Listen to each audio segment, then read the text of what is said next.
Du Donald Trump dans le texte. Et pendant ce temps-là, le CAC 40 vient de glisser en dessous des 4600 points, la 4598.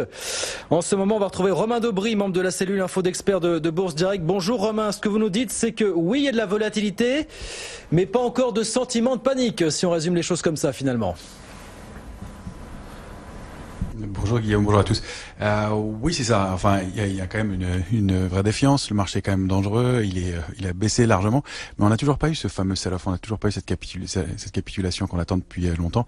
Le marché glisse progressivement. Je pense qu'on peut l'expliquer notamment par des raisons techniques. Il y a énormément de couverture dans les portefeuilles. En tout cas, il y en avait beaucoup.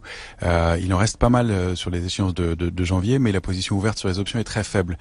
Donc, on est protégé, mais on n'a pas pris de grosses décisions. Il n'y a pas de grosses positions ouvertes sur le futur non plus. Je pense que le jeu est un peu ouvert pour l'instant. Alors la tendance reste baissière. Le rebond de tous les records dont on parlait hier, il peut s'expliquer par plusieurs raisons, notamment des raisons techniques, puisqu'on a rebondi sur le S&P et sur le Nasdaq, notamment sur les 50% de retracement de la hausse qui avait eu lieu depuis février 2016 jusqu'en août dernier.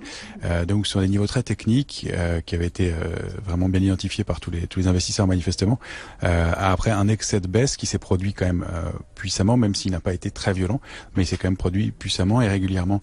Ce qu'on peut constater, c'est que le marché reste donc dangereux dans l'immédiat, même s'il y a eu ce rebond important.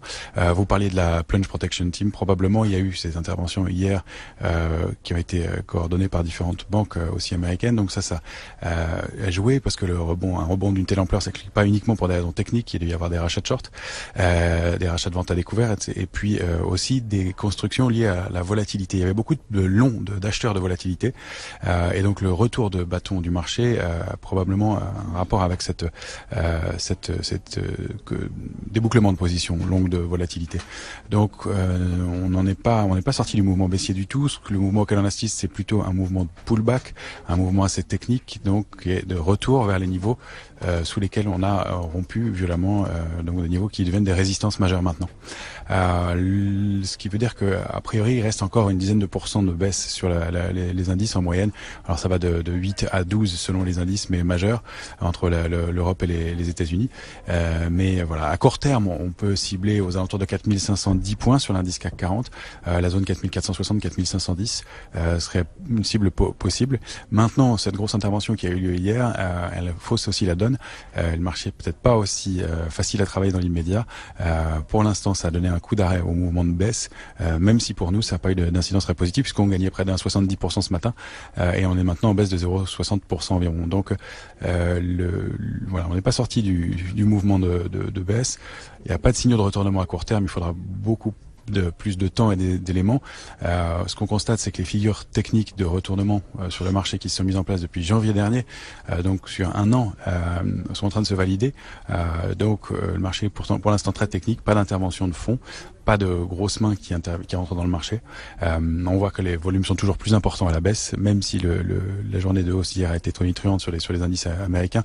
Les 5% de hausse sont faits avec des volumes qui sont pas énormes comparés au mouvement et à la proportion du mouvement. Donc ça, c'est aussi un signe d'intervention dans un marché creux.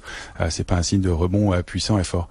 Pour le reste, le contexte n'a pas changé globalement, à part quelques interventions et quelques discours qui font qu'il n'y a pas d'éléments qui laissent à penser que les marchés puissent remonter puissamment prochainement. Et puis on a toujours les valeurs refuges comme l'or et l'argent qui continuent à monter progressivement. Et donc les positions ouvertes spéculatives augmentent chaque semaine depuis un mois maintenant. Donc voilà, il y a un petit intérêt de ce côté-là aussi. C'est signe qu'il y a toujours du stress dans le marché, même si la volatilité reste contenue. Elle est aux alentours de 24 aujourd'hui. Pour moi, il y a une compression de la volatilité. Elle pourrait accélérer encore à la hausse et on pourrait voir encore des mouvements de baisse assez puissants dans les semaines à venir. Marché toujours très difficile à travailler. Merci beaucoup Romain. Romain Dobry, membre de la cellule info d'experts de Bourse Direct avec nous sur BFM Business. Oui, nous dit Romain, potentiel de 8 à 10% sur les indices de baisse encore. Vous achetez, vous acquiescez, vous regardez ça comment